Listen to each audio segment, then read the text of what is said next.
Bonsoir, nous sommes le jeudi 30 octobre 2014 et je voudrais vous parler de la notion de planète en astrologie.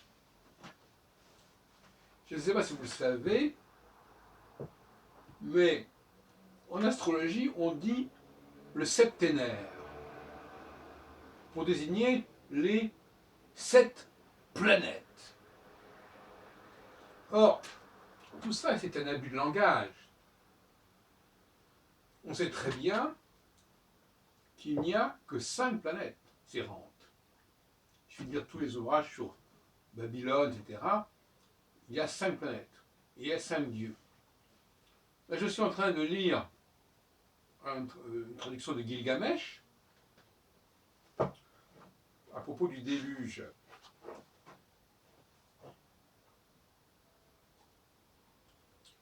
Il y a bien des siècles, quand j'en étais le roi, 5 dieux ont décidé d'apporter le déluge aux hommes turbulents. Et ensuite, on voit ces dieux. Tenez le dieu Hadad, le maître des orages, puis Shulat et Hanish, dieu de la destruction, déchirèrent la terre et ouvrirent les monts. En même temps, Nergal, dieu de la pestilence, fit crouler les étais du barrage d'en bas, puis Ninurta ouvrit les écluses des cieux. Alors, comment se fait-il qu'on soit arrivé au 7 ? Parce que dans le langage courant, et ça paraît tout à fait abusif, on met sur le même pied en astrologie le Soleil, la Lune et les 5 planètes errantes. Et d'ailleurs, c'est entré dans les mœurs, puisque la semaine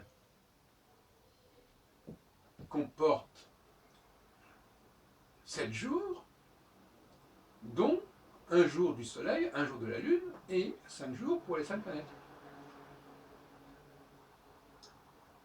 Quelque chose qui a dû clocher à un moment donné, qui n'a pas dû fonctionner correctement.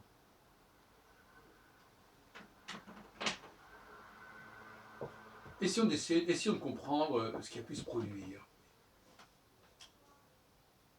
D'abord,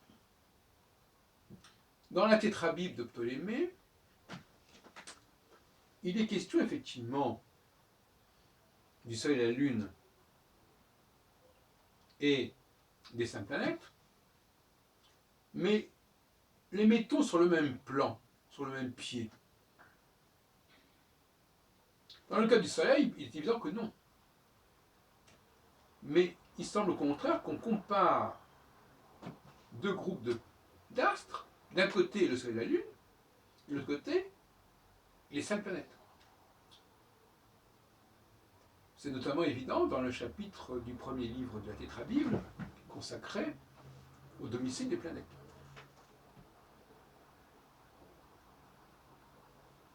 Il est évident aussi que dans l'Ancien Testament, dans la Genèse, on ne parle pas des planètes, mais on parle largement des luminaires, des météorotes, du Soleil et de la Lune. Pourquoi ? Parce que les planètes ont été découvertes plus tardivement. Et que, là, par exemple, dans le récit de Gilgamesh, on ne parle pas des planètes, on parle des dieux. Mais enfin, je pense que s'il y a 5 dieux qui sont cités, c'est pas par hasard, c'est parce qu'il y avait 5 planètes qu'on connaissait.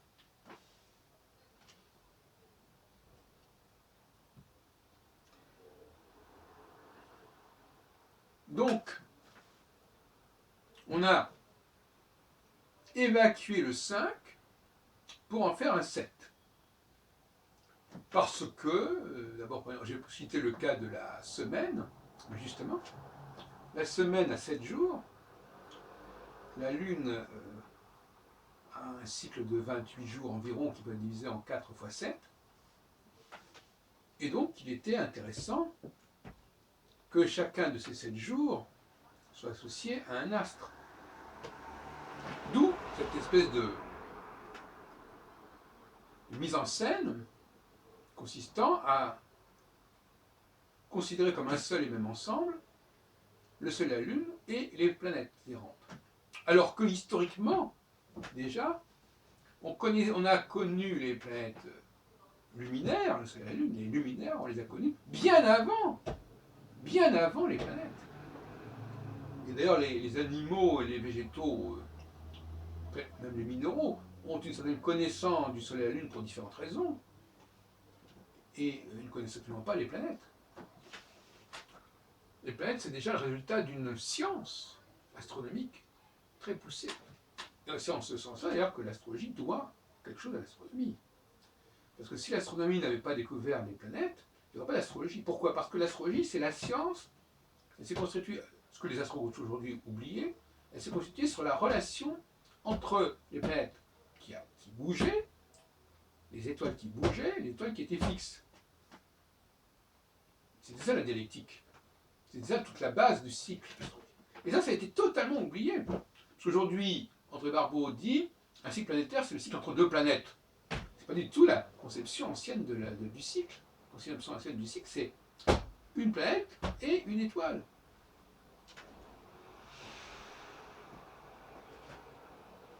Alors, j'ai parlé à différentes reprises de ces tentatives d'ajustement, comme ça, pour jouer sur les chiffres, on modifie un certain nombre de choses. En l'occurrence, là, dans le cas de la tétrabible, comme chacun le sait, on a dédoublé les 5 planètes pour qu'elles aient chacun 2 signes, de façon à ce qu'on ait 5 fois 2, 10, plus un signe pour le Soleil et un signe pour la Lune, ça fait 12. Là aussi, il y avait une espèce de besoin. Donc on est passé du 5 au 7, et puis ensuite on est passé du 7 au 12, etc. etc. Vous voyez comme ça se goupille. D'ailleurs, si les Chinois ont 5 éléments, c'est pas par hasard, c'est probablement en référence aux 5 planètes. En tout cas, quand on lit tout ce qui concerne l'astrologie babylonienne, il n'est jamais question des 7 planètes. Il n'est jamais question du 7. Il est question de 5 planètes et des luminaires. Le Soleil, la Lune et les 5 planètes, mais ce n'est pas 7 planètes. Comment se fait-il que les astrologues emploient le mot planète pour désigner, y compris le Soleil et la Lune? Alors que, justement, en l'occurrence, même chez Ptolémée, le Soleil et la Lune n'ont qu'un seul domicile, ils sont liés l'un à côté de l'autre, alors que les planètes ont chacun 2 domiciles. C'est bien que ce sont 2 régimes différents.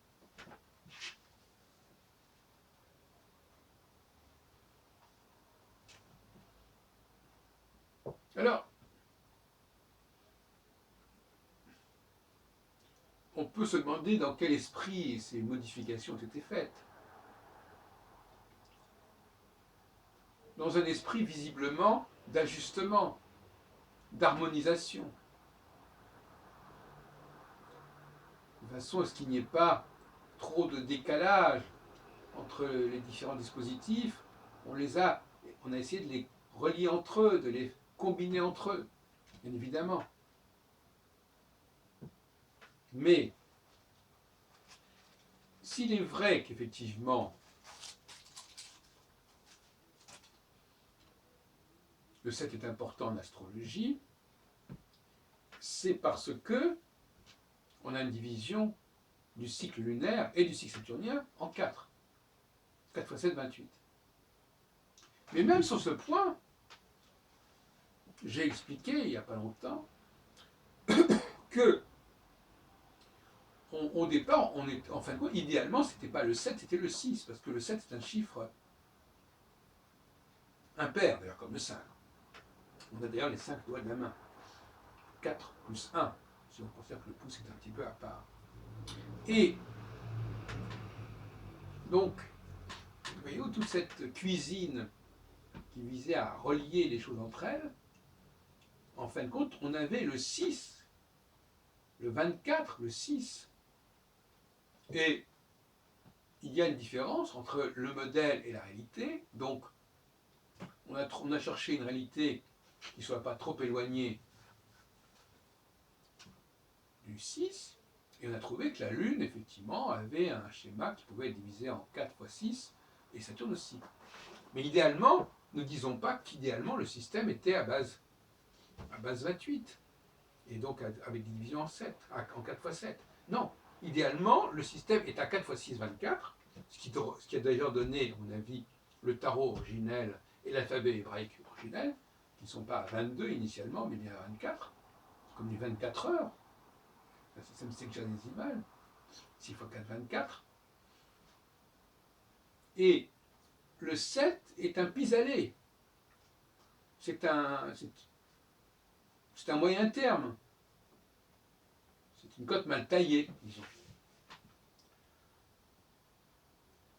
Tout comme, par exemple, l'importance des 4 étoiles fixes royales est essentielle, puisqu'elle divise en 4, mais ce n'est pas non plus une division en 4 parfaite. Parce qu'il faut s'ajuster à la réalité. Et la réalité, c'est que les 4 étoiles fixes ne sont pas exactement à même distance les unes des autres, elles ne sont pas exactement séparées par 90 degrés. Donc on fait avec. Donc, voyez-vous, tous ces ajustements qui sont faits entre le modèle idéal numériquement et la réalité, mais même au niveau numérique, on est obligé de passer du 5 au 7, on est obligé de passer du 7 au 12, on est obligé de passer aussi, dans certains cas, apparemment du 8 au 12, dans le cas des maisons, et tout un ensemble d'ajustements de ce genre. Parce que le 7 est apparu comme important à un moment donné, ce qui a abouti à ce qu'on fasse 5 plus 2. Mais ensuite, c'était le 12 qui est apparu encore plus important, et là, il a fallu faire 7 plus 5, en dédoublant le 5. Voilà tous les petits arrangements qui ont été faits au niveau numérique, au niveau astronomique, pour que l'astrologie puisse fonctionner. Il ne faut jamais perdre de vue le schéma d'origine, la cohérence d'origine, même si elle ne peut pas s'incarner parfaitement dans la réalité. Il ne faut jamais oublier qu'au départ, il y a une cohérence, et c'est cette cohérence qui a déterminé l'élan constitutif. Même si ensuite cet élan constitutif doit s'accommoder de la réalité extérieure. Parce que c'est un peu une sorte d'accommodement entre réalité intérieure idéale, parfaitement structurée, et réalité extérieure qui est empirique, qui est une réalité un petit peu grossière et qu'il va falloir décanter et dégrossir.